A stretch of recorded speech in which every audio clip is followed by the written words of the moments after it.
Здраво луѓе! Мислам дека конечно му најдов име на овој канал, тоест не му најдов, туку само од внатре ми дојде, а тоа е совршено различни. Зошто баш ова име? Сметам дека е многу битно, особено во денешниот свет, каде што сите се трудиме да бидеме исти. Мечтаеме за ист облик на лице, за ист облик на тело, сите трагаме кон нешто совршено, а не сме ни свесни дека совршеното всушност е различно и дека некој не создал, кој во што и да се верува, дали е тоа Бог, дали е тоа универзумот, дали е некоја енергија, да бидеме всушност различни, а совршени, и поради тоа константно трагаме кон совршенство и имаме некои идеали за убавина, некои пропорции, за мерки на телото и доколку не го постигнеме тоа се осеќаме празни и поради тоа многу луѓе посегнуваат константно кон некои операции, естетски хирурги и така натаму. Затоа сметам дека особено за луѓето кои што се осеќаат дека не се доволно добри или дека не изгледаат доволно добро и немаат ресурси за да направат некоја корекција, овој канал ќе биде место каде што сите ќе се осеќаме прифатени. Сите ќе бидеме своји и тоа ќе не прави совршени. Затоа сакам искрено и од се срце да ви се заблагодарам за целата поддршка што ми ја дадовте кога го објавив првото видео. Значи, толку убави пораки добив и од толку луѓе кои некој од вас не ве ни знам во живо, а сте секогаш тука со мене. На секое видео, на секој рил, буквално на целото мое патување толку поддршка ми давате што многу е убаво, особено кога некој ќе почнува нешто ново. Мислам дека луѓето како вас дефинитивно има толку топла и добра душа и јас на сите ви посакувам се најдобро и сметам дека сите заслужуваме се најдобро, само треба да се увериме дека навистина тоа го заслужуваме. Сега, која е темата на видеото? Нема да должам многу.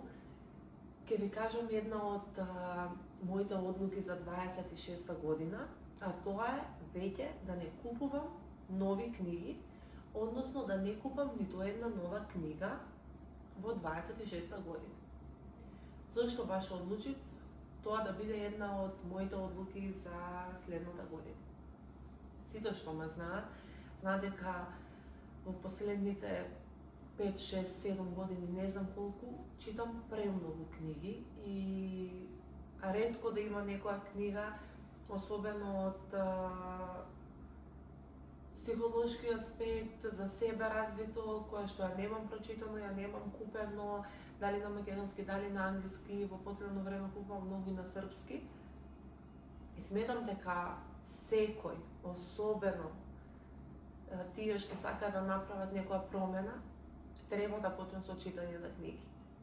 И многу е убаво кога ќе почнеш да осознаваш нови видици, нови димензии, ќе прочиташ за нови искуства, за луѓе кои што поминувале низ истите работи како тебе, но успеале да се изборат со тоа и поради тоа од се срце ви препорачувам да читате книги.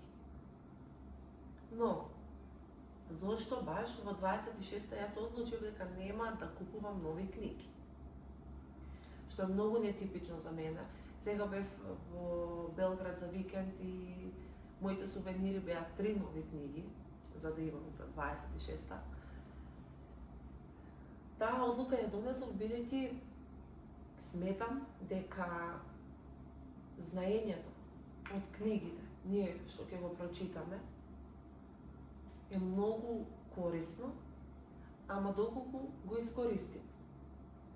Сега целата таа фама да се чита по една книга за една недела, една книга на 2 недели и така натаму, и кој колку повеќе книги ќе прочита, се убави на почетокот, да. За да те мотивираат малку, да ти покажат нови видици, како што веќе реков. Но сметам дека моментално сум во период од животот каде што навистина имам прочитано доволно мотивирачки книги, имам видено многу различни гледишта на мотивацијата, на себе развиток, на поставување на цели, и сега сакам да се навратам на тие книги кои што ми имаат оставено најмногу влијание и кои што го имаат креирано на некој начин мојот раст и развиток во последните години, и убаво да се навратам, да ги прочитам уште поеднаш, и додека не применам се што сметам дека треба да применам од една книга, да не одам понатаму. Бидејќи имаше еден многу убав квот, не знам од кого беше или од некој видео го слушнав, вели дека знаењето кое што го имаш од книгите, всушност не е твое знаење, тоа е само позајмено знаење. А како настанува твоето знаење? Кога ти тоа што си го прочитал, ќе го искористиш, ќе го примениш во пракса, ќе ти даде резултати, дури тогаш можеш ти да кажеш со сигурност дека има знаење. И тоа ќе го примениш во пракса во повеќе сценарија, повеќе пати, бидејќи еднаш може случајно да ти даде резултати.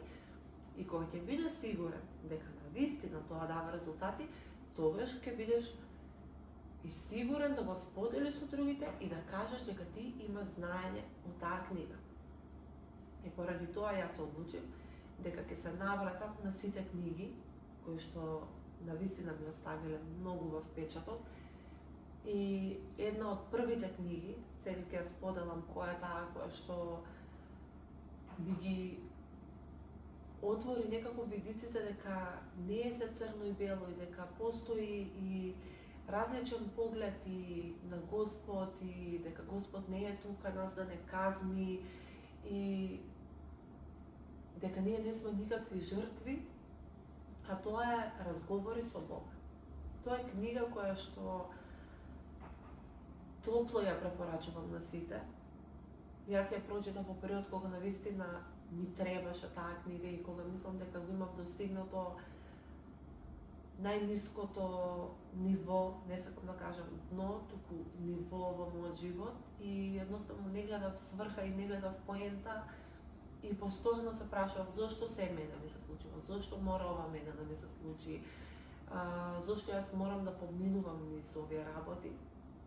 Таа книга ми покажа дека всушност не сум сама и дека многу голем процент од луѓето се соочуваат со тие прашања, и ми разјасни дел од тие прашања, ми покажа од каде потекнуваат тие прашања и дека одговорот е внатре во мене. И поради тоа топло ви ја препорачувам. Значи ги имам прочитано сите 4 книги, ама првата книга е дефинитивно книга која што ми има оставено најмногу влијание. И од таа причина може и во следните неколку видеа, како ќе читам некоја книга и како ќе се задржувам на нешто што сакам да го применувам и на кој начин ќе го имплементирам, да ви снимам и може и заедно да имплементираме нови навики. И на кој начин планирам да го правам тоа? Еве ќе речеме, ќе се вратам на Разговори со Бог. Ќе ја прочитам уште еднаш книгата, бидејќи релативно многу преучитам и можам и во 2 до 3 дена скроз целата да ја прочитам, не ми е проблем. И потоа ќе се навратам на деловите кои што сметам дека би ми помогнале да си ја подобрам својата дневна рутина, начинот на кој што размислувам и да вметнам некои практични работи, и ќе одвојам во денот, да речеме 5 до 10 минути. Секогаш трудете се кога ќе имплементирате нова навика, тоа да биде навистина кратко. Да не ставите цел дека од утре ќе читате книги по 1 саат, саат и пол, 2 сати, бидејќи бидете свесни дека тоа нема да биде така. Треба малку по малку да ја воведувате таа нова рутина, исто како и тренинг.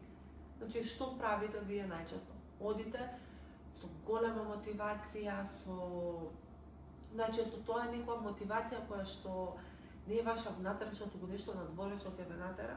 Не сум за секоја мотивација која што ќе те натера да направиш нешто што е добро за тебе. Значи некогаш мора да се почне со некоја надворешна мотивација. Некој да ти рече нешто, можеби некој да ти даде навредлив збор за твојот изглед, доколку тоа те мотивира, е окей. Но моментот е кога ќе ти помине таа лутина, ти да продолжиш. Поради тоа мора да имаш одржлив систем. Затоа ќе зборуваме понатаму, не би сакала сега да избегнувам темата, ама баш заради ова и почнав да снимам YouTube видеа, бидејќи на Instagram јас не можам сето ова што сакам да го споделам со вас, да го споделам во една минута. И да се навратиме на кој начин ќе го имплементирам тоа во читањето на книги. Ќе си ставам во мојата to-do листа 5 до 10 минути на кој начин јас ќе го имплементирам тоа што сум го прочитала. И така, додека тоа не го вметнам како дел од мојата рутина или не ми стане автоматски, да може воопшто да не размислувам за тоа, нема да одам на следната вежба, на следниот чаптер од книгата и така ден по ден сакам сето тоа што го имам прочитано од книгите да го имплементирам.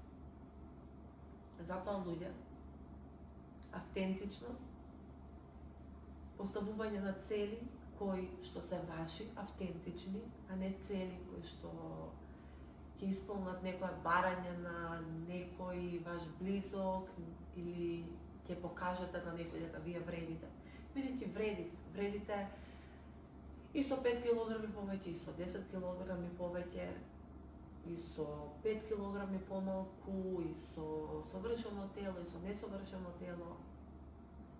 Мораме да тежнееме кон автентичност, бидејќи тоа ќе ни донесе среќен живот, а не да се споредуваме со другите.